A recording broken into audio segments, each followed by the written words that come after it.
Bueno, seguimos con Armando Porati y lo estamos acosando con un montón de definiciones de una gran obra que, como él dice, debería leerse y releerse mucho, como es el Proyecto Umbral, donde él ha tenido una participación importante en esa obra. Y también, bueno, le estamos preguntando sobre grandes definiciones que ha dado en diferentes momentos. Decíamos que en el 2001 él había hecho un artículo que se titulaba Memoria en la crisis. Recordanos algo de esto, Armando. Sí, en realidad eso fue escrito en el 2002, junto con mi querido amigo Esteban Misraji, y lo leímos en un congreso de ciencia política en España.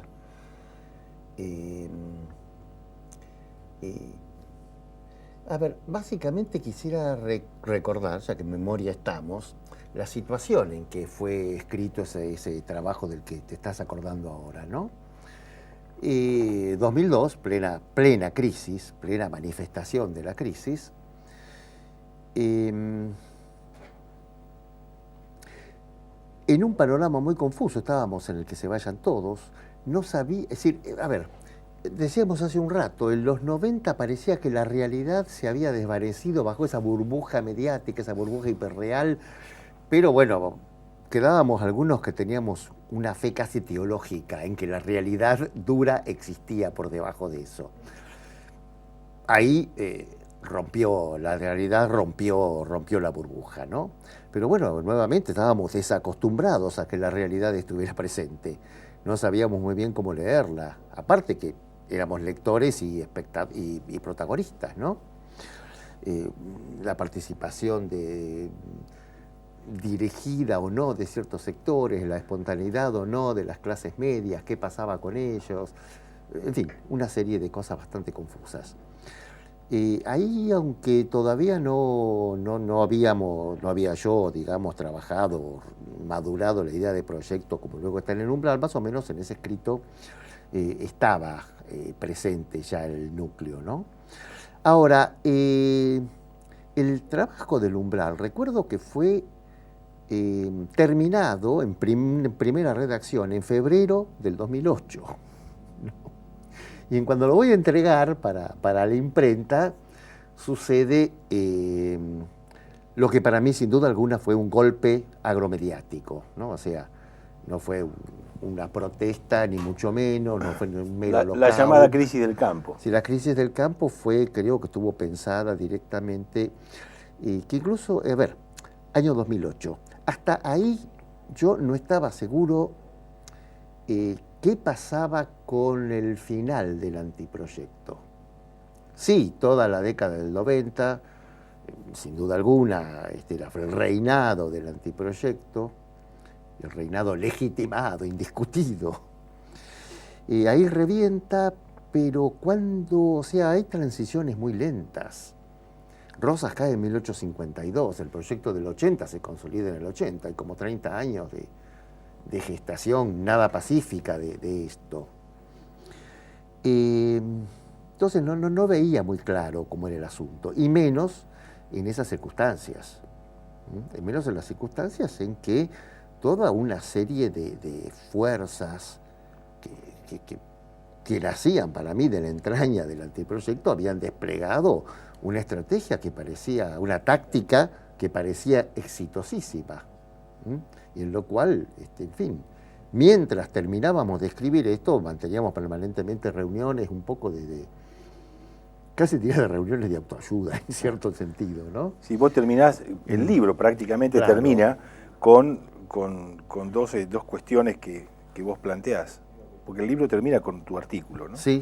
Y que dice, de cómo resolverá el gobierno la cuestión y la disputa con el campo, y si puede este gobierno generar una auténtica ley de radiodifusión, la mencionás ahí, creo, o algo así, que proféticamente estamos venciendo el antiproyecto. Sí. Entonces, podemos decir que hemos vencido el antiproyecto. Claro, es bastante curioso, porque mi trabajo empieza así como un trabajo filosófico y termina prácticamente periodísticamente, porque tenía que seguir el día a día. Yo en ese momento no tenía en claro, hasta la discusión de la ley de medios no lo tuve en claro, el papel decisivo que había jugado los medios, en especial Clarín, en el golpe agromediático, después sí. Pero en ese momento lo intuía, era muy evidente el trabajo mediático de fogoneo y directamente de gestión de toda esta cuestión. No por ahí digo la frase, la pantalla dividida equivale a una proclama militar. Claro. ¿No? Esa pantalla dividida con Cristina acá y De Angelis acá. Ahora, en ese momento además sucede en las tapas de los diarios de esos días otra cosa, el comienzo de la crisis del capitalismo global en 2008, que abre otro interrogante de qué va a pasar.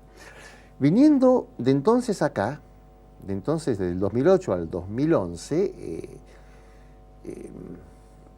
años muy intensos que, bueno, permiten, creo, pensar que, bueno, sí, de alguna forma esas esperanzas, gracias a Dios, fueron proféticas. No siempre uno tiene razón para mal. Porque muchas veces me ha sucedido de discutir frente a un optimismo reinante, discutir, no ver las cosas bien y tener razón para mal es feísimo. Esa vuelta me gustó mucho, tener razón para bien.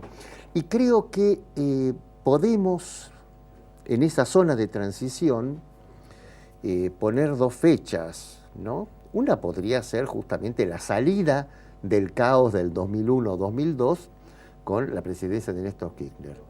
Pero especialmente el 2008, porque ha sido el último gran zarpazo del antiproyecto, y el final del régimen de AFJP, correcto, y esto en parte lo ha comentado José Luis de Lorenzo, ¿no? Sí. Ha sido el golpe en las cervicales de la economía financiera. Yo, la tesis de fondo de mi artículo en el Umbral es que el enemigo del antiproyecto no era ni el comunismo, ni la subversión, ni el peronismo, ni la democracia, era el trabajo. Y el antídoto para el antiproyecto es más trabajo. Más trabajo, y justamente el mundo de esa pata financiera y esa pata comunicacional, más la pata militar del sujeto del antiproyecto, empieza en nuestro medio a revertirse con la supresión del régimen de AFJP y la vuelta, o sea, que había quebrado al Estado, había quebrado todo. Falta la ley de entidades financieras, ¿no? Espero ser nuevamente profeta. Sí. Hoy en día, en las últimas semanas o meses, en muchas tapas de los diarios aparecen como cosas que nos traen a la memoria sucesos que los vivimos hace 10 años, pero que están sucediendo en Europa, en el corazón europeo. Es decir, hoy está lo que le llaman algunos la rebelión de los indignados, sí, en la Puerta del Sol, o a la Puerta del Sol la denominan como la Plaza Tahrir, haciendo semejanza a los sucesos egipcios y de Túnez. Una rebelión que para algunos pareciera ser a los procesos que vivimos en el 2001, 2002 acá en la Argentina. Y la aparición de sujetos políticos de los más diversos, y una consigna que pareciera ser la que dominó también el escenario nuestro por aquel tiempo, que es el que se vayan todos, y donde se está convocando en España al 22M, al voto en blanco, el repudio masivo a toda la clase política. ¿Esto será que también empieza a revolucionarse el antiproyecto en el seno mismo de la propia Europa, de la vieja Europa? Sí, es una situación bastante notable, esperable. A mí la crisis del 2008 no me sorprendió en realidad, pero no porque sea ningún iluminado, ni sabio, ni sepa mucho de economía o de cosas, sino simplemente por intuición, ¿no? Por olfato. Las cosas venían de una forma que tendían a agotarse. Es decir, de vuelta esa cuestión de la hiperrealidad y la realidad. Cuando decimos que la realidad no existe, de golpe por algún lado explota. Europa vivía una situación muy peculiar, porque a partir de la llamada Segunda Guerra Mundial deja de ser el centro, el lugar de las decisiones, que pasa netamente primero un imperio bipolar y después unipolar. Pero sigue siendo un lugar al margen del centro, pero todavía en el centro. y por lo tanto privilegiado.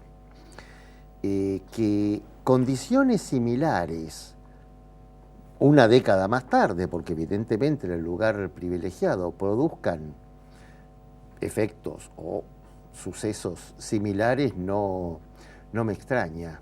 Solamente quiero ver cómo se gestiona esto, cómo sigue, es decir, cómo lo gestionan los poderes mundiales. Porque me da la impresión de que en algún modo América Latina, debido a toda la geopolítica y a la, digamos, a la política imperial, especialmente de Estados Unidos, ¿no? Quedó un poco al margen de la agenda de todo esto y nos ha permitido un repunte que pienso que ahora puede seguirse sosteniendo, aún, y puede contener posibles embates. Quiero ver cómo esta especie de imperio difuso gestiona su crisis en un lugar que sigue siendo su hogar, ¿no? Esa pregunta, irónicamente, creo que la está contestando Fidel Castro, que leí un titular que decía, dice Fidel, ¿ahora será que la OTAN bombardeará la Puerta del Sol? La Puerta del Sol, sí, sí. Digamos, porque ahí están la revolución de los indignados. Claro.